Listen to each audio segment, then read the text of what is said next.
రామ్లాల్ వాళ్ళ అబ్బాయి లాఖన్ సింగ్ యొక్క బర్త్డే సెలబ్రేషన్స్ జరుగుతున్నాయి. లాఖన్ సింగ్ కి 22 సంవత్సరాలు అయ్యాయి. రామ్లాల్ సిటీలో అందరికీ తెలిసిన బిజినెస్ మ్యాన్. ఇంకా అతని దగ్గర కోట్ల రూపాయలు ఆస్తుంది. లాఖన్ సింగ్ తన బర్త్డే పార్టీకి అందరు మిత్రుల్ని పిలిచాడు. కానీ లాఖన్ సింగ్ యొక్క గర్ల్ ఫ్రెండ్ నిఖిత ఇంతవరకు రాలేదు. లాఖన్ సింగ్ తన 4-వీలర్ తీసుకుంటాడు. ఇంకా నిఖిత వాళ్ళ ఇంటికి చేరుకుంటాడు. నిఖిత తన ఇంట్లో ఒక్కతే ఉంటుంది. చాలా రాత్రి అయిపోయింది.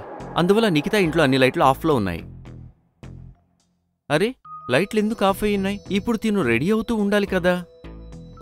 లాఖన్ సింగ్ తలుపుని కొడతాడు. కాని ఎవరూ తలుపు తెరవరు. ఇక్కడ ఏదో తేడాగా ఉంది. ఎందుకు లాజికల్ ఆర్మీ? లాఖన్ సింగ్కి అలా ఎందుకు అనిపించింది? ఇక్కడ ఏదో తేడా జరిగిందని చెప్పండి.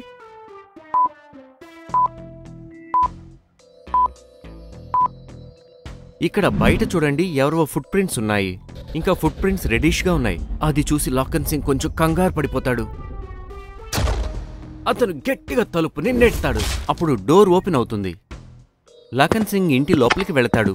ఇంట్లో చాలా వస్తువులు కింద పడిపోయి ఉన్నాయి. లాఖన్ సింగ్ తన మొబైల్ లైట్ ఆన్ చేసి రూమ్లో ఉన్న అన్ని లైట్లు వేస్తాడు. ఇంట్లో లైట్లు ఆన్ అవ్వగానే అతనికి దిమ్మ తిరిగిపోతుంది. నిఖిత కింద పడిపోయి ఉంది. ఇంకా ఆమె బాడీ కత్తితో పొడవబడి ఉంది. ఇంకా చాలా రక్తం పోతోంది. అతను నిఖిత దగ్గరికి వెళ్లి చెక్ చేస్తాడు. నిఖిత చనిపోయి ఉంటుంది. అతను చాలా భయపడిపోతాడు. ఇంకా వెంటనే అందరికీ తెలిసిన పాపులర్ డిటెక్టివ్ మేహుల్కి కాల్ చేస్తాడు. ఆ సమయంలో మేహుల్ నిద్రపోతున్నాడు. మొబైల్ రింగ్ అవ్వగానే మేహుల్ నిద్రలేస్తాడు. కాల్ రిసీవ్ చేసుకోగానే లాఖన్ సింగ్ మేహుల్కి జరిగిందంతా వివరిస్తాడు. కేసుని విచారించడానికి మేహుల్ వెంటనే డ్రెస్అప్ అయ్యి రెడీ అవుతాడు. నేను ఇప్పటికిప్పుడే అక్కడికి వెళ్లాల్సి ఉంటుంది. ఉదయం వరకు ఎదురు చూడలేను. మేహుల్ తన ఇంటిని మంచిగా లాక్ చేస్తాడు. ఇంకా ఇంటి నుండి బయటకి వస్తాడు. మేహుల్ ఇంటి బయట 3 వాహనాలు పార్క్ చేసున్నాయి. మొదట బైక్, తర్వాత 4-వీలర్ కార్, మూడవది కొత్త బుల్లెట్. దీన్ని కొద్ది రోజుల కిందటే మేహుల్ కొన్నాడు. లాజికల్ ఆర్మీ, మీరు చెప్పగలుగుతారా ఈ మూడిట్లో ఏ వాహనాన్ని మేహుల్ తీసుకుని కేసు విచారించడానికి వెళ్తాడు? ఆలోచించండి.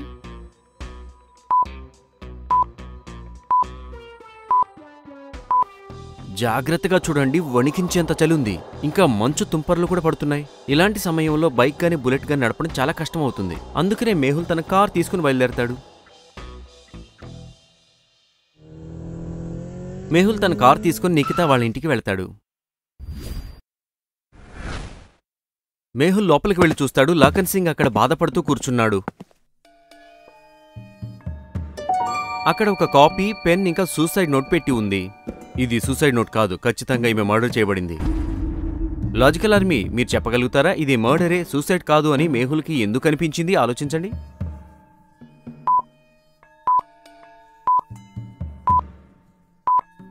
నిఖిత కడుపులో అయితే కత్తిపోటు ఉంది. కానీ సూసైడ్ నోట్ ఇంకా పక్కనే పడి ఉన్న కాపీని జాగ్రత్తగా చూడండి. సూసైడ్ నోట్ A4 పేజ్ది, కానీ కాపీ A4 సైజ్ కాదు, ఇంకా చిన్నది. అంటే దీని అర్థం మర్డర్ కంటే ముందే సూసైడ్ నోట్ రాసుకొని వచ్చారు. ఆ తర్వాత తను నిఖిత కడుపులో పొడిచాడు. ఆ తర్వాత సూసైడ్ నోట్ని కాపీ ఇంకా పెన్తో పాటు ఇక్కడ పెట్టేశాడు. అంటే అందరికీ అనిపించాలి నిఖిత కాపీలోంచి ఒక పేజ్ చించి తన సూసైడ్ నోట్ రాసింది అని. ఆ తర్వాత మేహుల్ లాఖన్ సింగ్ని ప్రశ్నిస్తాడు.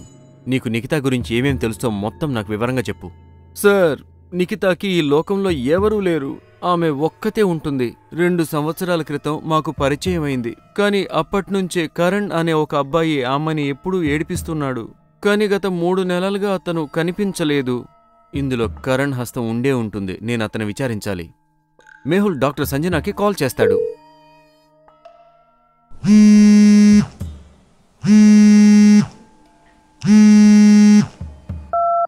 డాక్టర్ సంజన, మీరు త్వరగా ల్యాబ్కి రాగలుగుతారా? ఒక డెడ్ బాడీకి పోస్ట్ మార్టం చేయాలి.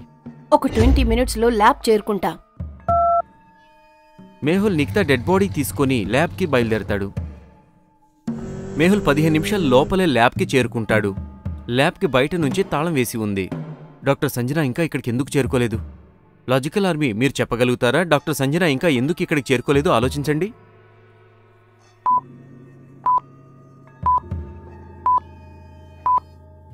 ఎందుకంటే డాక్టర్ సంజన చెప్పింది తను ల్యాబ్కి చేరుకోవడానికి 20 నిమిషాలు పడుతుందని. అయితే మేహుల్ 15 నిమిషాల్లోనే చేరుకున్నాడు.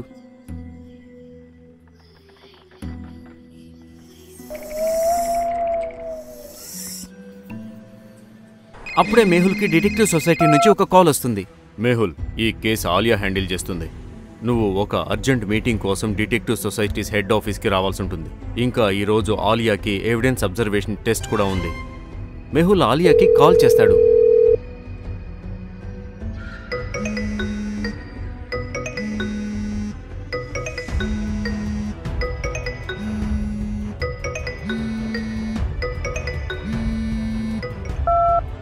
ఆలియా, నువ్వు వెంటనే డాక్టర్ సంజన ల్యాబ్కి రా, ఒక కేసు సాల్వ్ చేయాలి.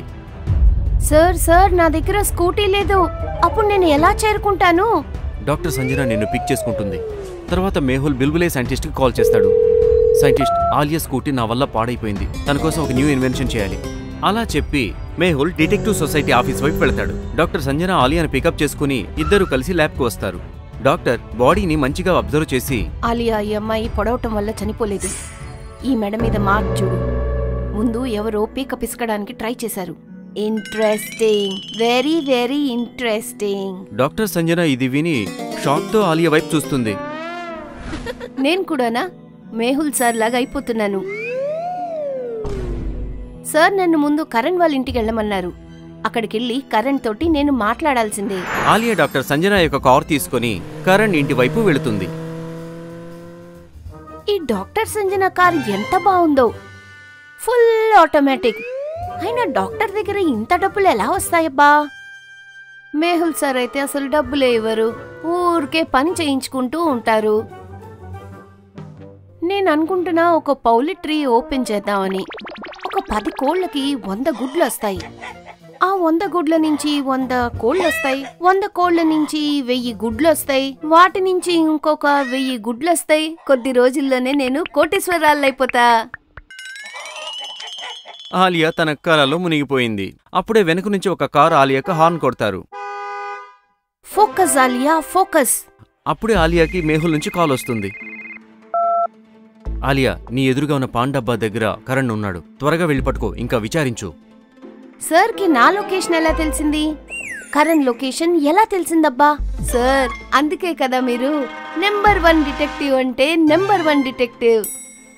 ఆలియా పాన్ డబ్బా దగ్గర కార్ ఆపుతుంది. కానీ అక్కడ 3 వ్యక్తులున్నారు. ఆలియా వెంటనే అర్థం చేసుకుంటుంది వీళ్లలో కరణ్ ఎవరు అని. లాజికల్ ఆర్మీ, ఆలియాకి ఎలా అర్థమైంది వీళ్లలో ఎవరు కరణ్ అని? ఆలోచించండి, త్వరగా చెప్పండి. మీ జవాబుని నాకు కామెంట్ చేసి చెప్పండి.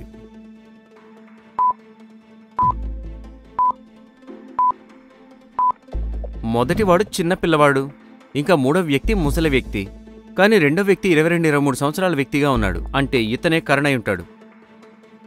ఆలియా అతన్ని పట్టుకుంటుంది, ఇంకా విచారిస్తుంది. అప్పుడు కరణ్ అంటాడు తనకేమీ తెలియదు అని. ఇంకా అతను 4-5 నెలల నుంచి నిఖితాని వెంబడించడం మానేశాడు అని. ఎందుకంటే నిఖిత క్యారెక్టర్ లేని అమ్మాయి, ఆమెకి డబ్బులే ముఖ్యం అనుకుంటుంది. ఆలియా కరణ్కి ఇంకొక మంచి జట్కా ఇస్తుంది. మర్యాదగా నిజం చెప్పు కరణ్, నాకు కరాటే కూడా వచ్చు.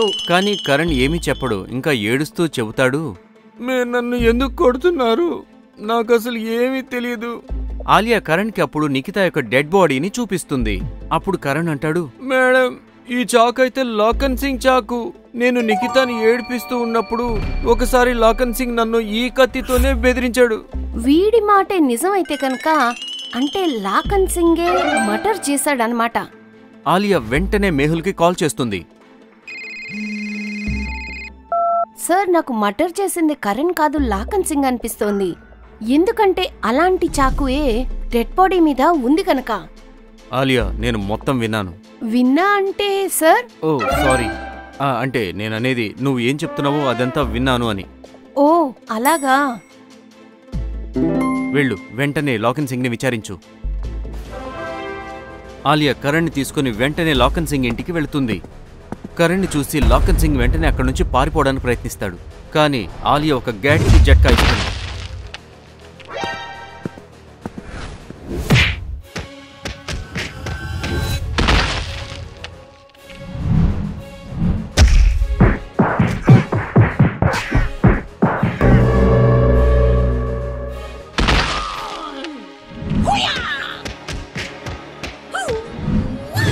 ఇంకా ఆలియా అతన్ని పట్టుకుంటుంది. అవును, నేనే నిఖితాన్ని చంపేశాను. ఎందుకంటే ఆమెకి ఎప్పుడు డబ్బులే ధ్యాస. నేనేమనుకున్నానంటే నిఖిత చనిపోయిన తర్వాత ఆ నేరం కరణ్ మీద పడుతుంది అని. ఎందుకంటే కరణ్ నిఖితాని వెంబడించేవాడు. నిఖితాని డబ్బుల కోసమే ప్రేమిస్తే కనుక నీకు నిఖితాన్ని మర్డర్ చేసే హక్కు ఎంతమాత్రం లేదు. ఇవన్నీ అమ్మాయిని గర్ల్ ఫ్రెండ్ చేసుకునే ముందు ఆలోచించాల్సింది. ఇప్పుడు జైల్లో పడుండు. ఆలియా లాకన్ సింగ్ ని పోలీసులకు అప్పగిస్తుంది. నాకు కామెంట్ చేసి చెప్పండి, ఈ కేసుని ఎవరు సాల్వ్ చేశారు, మేహులా, ఆలియానా? ఈ డిటెక్టివ్ సొసైటీ ఏంటి? చూద్దాం వచ్చే ఎపిసోడ్లో.